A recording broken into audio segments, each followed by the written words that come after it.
ఇక middle east విషయంలో white house తన వ్యూహం మార్చిందా? ఇరాన్ యుద్ధంపై డొనాల్డ్ ట్రంప్ కొత్త ఎత్తుగడ వెనక అసలు ప్లాన్ ఏంటి? మిడిల్ ఈస్ట్లో రగులుతున్న యుద్ధం, హర్మూజ్ జలసంధి మూసివేత వల్ల తలెత్తిన గ్లోబల్ ఎనర్జీ సంక్షోభాన్ని పరిష్కరించేందుకు డొనాల్డ్ ట్రంప్ కొత్త వ్యూహాన్ని వేగవంతం చేశారా? ఇటు సైనిక చర్యలు కొనసాగిస్తూనే మరోవైపు తీవ్ర ఆర్థిక ఒత్తిడి, దౌత్య మార్గాల ద్వారా టెహ్రాన్ను లొంగ తీసుకోవాలి అనేది వైట్ హౌస్ ప్లాన్గా కనిపిస్తోంది. మధ్యప్రాచ్య దౌత్యంలో మునుపెన్నడూ లేని విధంగా అమెరికా తన ప్రాధాన్యతలను మారుస్తోంది.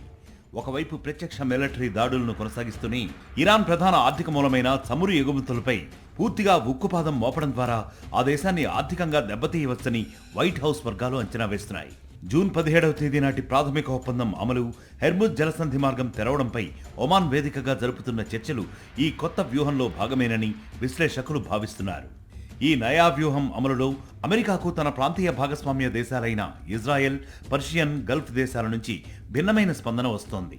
ఇజ్రాయెల్ ప్రధాని నెతన్యాహు హమాస్ నిరాయుధీకరణ, ఇరాన్ సైనిక స్థావరాల నిర్మూలనకే మొదటి ప్రాధాన్యత ఇస్తూ ఉండగా, గల్ఫ్ దేశాలు మాత్రం హర్ముజ్ జలసంధి వెంటనే తెరుచుకుని చమురు సరఫరా పునరుద్ధరించాలని వాషింగ్టన్పై ఒత్తిడిని పెంచుతున్నాయి. అయితే ఇరాన్ మాత్రం అమెరికా ప్రతిపాదించే షరతులకు అంత తేలిగ్గా లొంగడం లేదు. హోర్ముజ్ జలసంధిపై తమకున్న వ్యూహాత్మక నియంత్రణను మెడపై వేలాడే ఖడ్గంలో ఉపయోగిస్తూ అమెరికా విధించిన ఆంక్షలు ఎత్తివేసి ఆర్థిక సహాయం అందించే వరకు దారి ఇచ్చేది లేదని టెహ్రాన్ స్పష్టం చేస్తోంది. రాబోయే ఎన్నికల వేళ అమెరికాలో ఇంధన ధరల పెరుగుదల, మిడ్ ఈస్ట్ సంక్షోభం ట్రంప్కు రాజకీయ ప్రతిబంధకంగా మారాయి.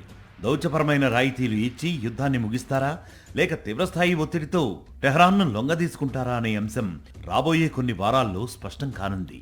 మరిన్ని అప్డేట్స్ కోసం ఛానల్ ను సబ్స్క్రైబ్ చేయండి. నోటిఫికేషన్స్ కోసం బెల్ ఐకాన్ పై క్లిక్ చేయండి.